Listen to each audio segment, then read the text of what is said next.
Kokomi amadi ITV sing boycott tawgiba leiragasu ngarang se festival loisankhre adu festival hodokpada koigi MLA ani imde sakoi saruk yakhi adu ngarang se loisalakpa nimitsidadi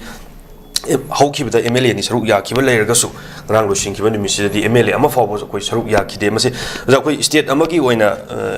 MLA amade minister haibse moin mapi mapa ama oiribani but adu asuk chaw ko sangai festival chatharaga athingba marak sida ko chatharaga la bataraga aroi buni misida is there anyone MLA amadi minister ama fawba koi amata yaudana sangai festival lotion ki ba haibse koi kari mod lebi bogi no haudo ko mitadi MLA ani saruk yaraga su aroi buni mitadi amta di ya kibagi mami su ukide haina zu thambiro jamasi masi matana sangai festival gi aroi boina kari mod thambiro kaino ne masi je ko aina sum khanjabda sangai festival gi official baton haitare ko mase handaki chahi oina dia koi udri ko press uram no mande ko in khan mada ko just channel ni mawang da sangai festival gi baton je official oiraga VIP pass adu pass and the government je masa confuse adu moi bizani ko da ngasai gi aina thamjani gi di kaino ga na koi gi ngasai gi han bagi da yauro bu di kaini ko sarkar gi kaino mo oiri bini na koi gi member di oiri legislative assembly gi ko aduna governor na hayak pada ताद है यादव की मियाम की reaction से नोनी तो तो खिदरा का खन भी और दो माले अनी सुबददी कोकोमी मसामंगना MLA सिंह दुदा खबर द कई द तौर का क्वेश्चन होइना हंगलाबनी ना मियाम के अगेंस्ट चपसे फजदे ने यारक तो सो यंगने ना इसमाइन तमजगे ता चयोजा याम नमरिक जुमी कोई फेस्टिवल सि लोगर सो कोई ITV सिंह की खोंगजी हनगनी हाबी थाजब जे लाइते अमदी मसागी मयुम साबगी कंपेंसेशन पीख्रबनी ना मसागी युमफम मदु येंगजगे हाने चपदो बोगदा थिंगबे लेरिबसी करी करम पॉलिटिकल नि एजेंडा लाइबनो हाबिदु जानथबि जाम जुमे जादु अनि सुबदा लाक्चनि ना कोगी माइनॉरिटी ग्रुप कुकीजो मियामना थिंगनरिबा अवाबा सिबु इथनिक कॉन्फ्लिक्ट अमनी हाइने रिपोर्ट तरोकपा सि आरान मनी काहोर मैतै अमदी कुकीजो फ्रुप मियामना थिंगनरिबा अवाबा सिंग सांगसी नाकन अनि गी मरकता यामना चाउना खेनबलै स्टेट लाइंगाक फेल ओइबदगी ngasi su मैतै अमदी कुकीजो फ्रुप अनि गी मरकता अवाबगी चैथेंग मायोकनबा चांग खेनब लै हाइना कोगी काहोर गी चेयरमैन HS बेंजामिन मातेन फोंदोरगली ओजामसिगी कोई मैतै फ्रुप अमदी कुकीजो फ्रुप अनि गी अवाबगी असिदा कोगी स्टेट लाइंगाक ना फेल ओइबदगी सु हेना सोथाबा अमदी फ्रुप अनि गी मरकता अवाबा चैथेंग मायोकनबा सि खेनब लै हारिबसि कोगी काहोर गी चेयरमैन HS बेंजामिन फोंदोरगली ओजामसिगी मताना करी मोथमिगी फ्रुप अनि गी खेनबसि वाबददी तो बोइसु खेनर मोयको दुगा सगी होय कहनी चतोक्सिन तौब खोटपा अदु अदादी खरदी खेनब लेनी मरमदी बेंजामिन फोंदोरे से हानबदा लेंगाक ना सोइबा हाइसे हाना स्टेटहुड फंगा मतुंग अमदी ममांगदा पॉलिटिक्स ते एंगेज तोरंबा मोय मोयगी कम्युनिटी के लीडर दु हान हंगबम चंगे को हंगबम चंगे हाबदे खोय कावरिदबसि कइनो हायगांदा स्टेट लेंगाक हारगा इम्फाल दे फंब लेंगाक सिदा हंजन हंजन ना blame तौसे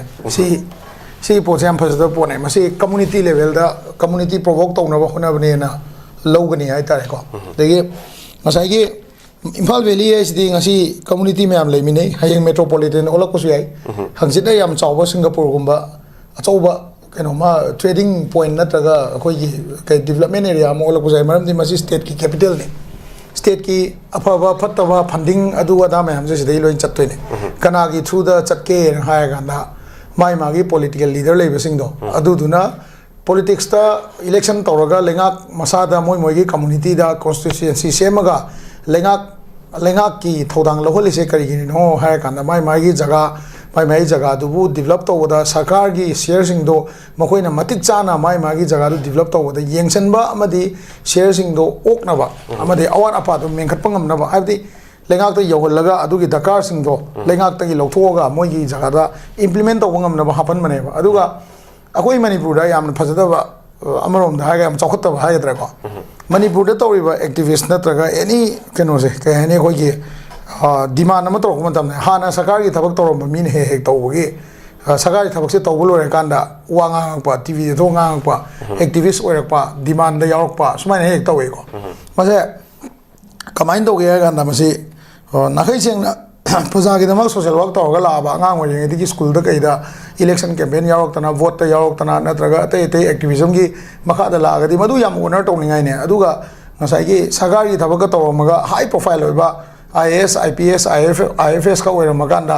colonel lieutenant colonel brigadier का ओरे मकान एक्टिविज्म द कुमधर को जे सीधी मागी पुंसी की ओइबा मचा मसु सेंबल ओरे कांदा मागी थौदांग लोबल ओरे कांदा पावर एक्सरसाइज तौबदा करो तौरक्तबदगी के हने होइगे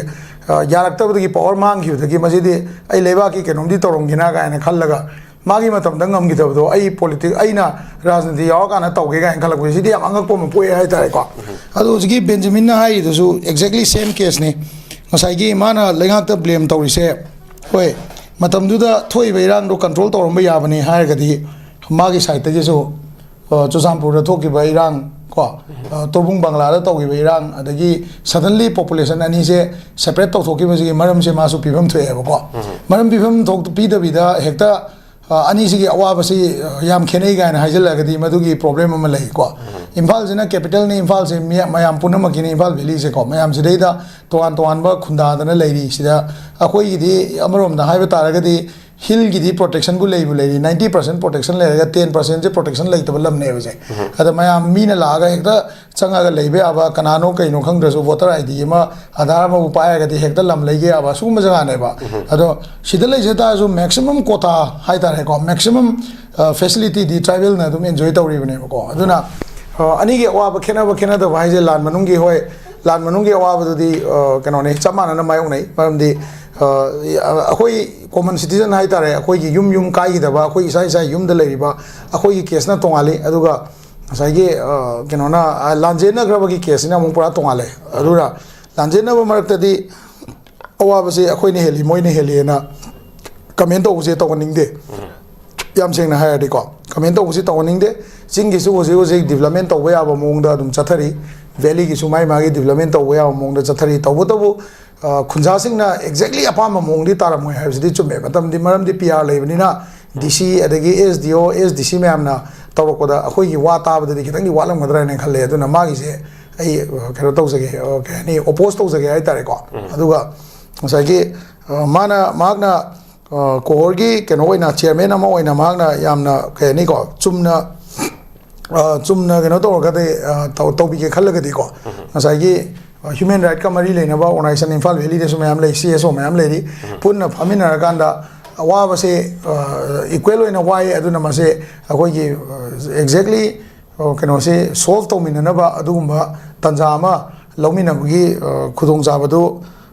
खुदोंजाबसी केनो तौगनी लौमिनब फै हायबनिदा